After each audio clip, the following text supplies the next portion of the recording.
বয়স মাত্র ৬, অথচ তখনই বাবার স্নেহ থেকে ছিটকে পড়েছিল এক ছোট্ট মেয়ে, নাম আংশুলা কাপুর। প্রযোজক বনি কাপুর তখন বলিউড সুপারস্টার শ্রীদেবীর প্রেমে মগ্ন, আর তখন মোনার সংসার ভেঙে টুকরো টুকরো।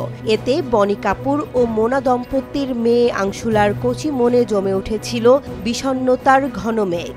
একসময় সেই মেঘ রূপ নেয় দীর্ঘ হতাশায়। ২০১২ সাল ক্যান্সারের সঙ্গে লড়াই করে হার মানেন মা মোনা শৌরি কাপুর। মাত্র ৪৮ বছর বয়সে পৃথিবী ছেড়ে চলে যান তিনি। একেবারে একা হয়ে পড়েন আংশুলা, কিন্তু হাল ছাড়েননি। দুঃখের অন্ধকারে দাঁড়িয়ে তৈরি করেছেন নিজের স্বপ্নের দীপ্ত জগৎ।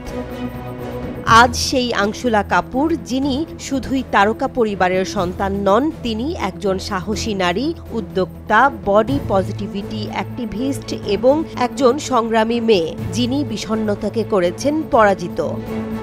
৩ জুলাই নিউ ইয়র্কের ঐতিহাসিক সেন্ট্রাল পার্কে হাঁটু গেড়ে প্রেমিকা আংশুলাকে বিয়ের প্রস্তাব দেন রোহান ঠক্কর। ৩ বছরের প্রেম, একসঙ্গে দেখা বহু ভোর বহু রাত, আর আজ তারা চলেছেন জীবনের সবচেয়ে সুন্দর অধ্যায়ে।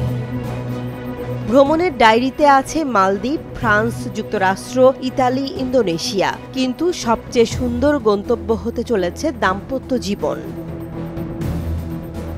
বাবার প্রতি অভিমান, মায়ের অভাব, ভাঙা পরিবার, একাকিত্ব, এসব কিছুকে পেছনে ফেলে আংশুলা কাপুর আজ দাঁড়িয়ে নতুন জীবনের সীমানায়। সব ঠিক থাকলে এবছরেই বিয়ের পিঁড়িতে বসবেন আংশুলা ও রোহান। বলিউডের ক্যামেরা তাক করে থাকবে, তবে এই গল্পের আসল নায়িকা একটা মেয়ের মানসিক লড়াইয়ের জয়গাথা। জীবন একটাই, আঘাত আসবে, কিন্তু ভালোবাসা যদি পাশে থাকে তবে সে জীবন আবার নতুন করে সাজানো যায়। আংশুলা কাপুর হয়তো সেই কথাই বলে গেলেন আমাদের।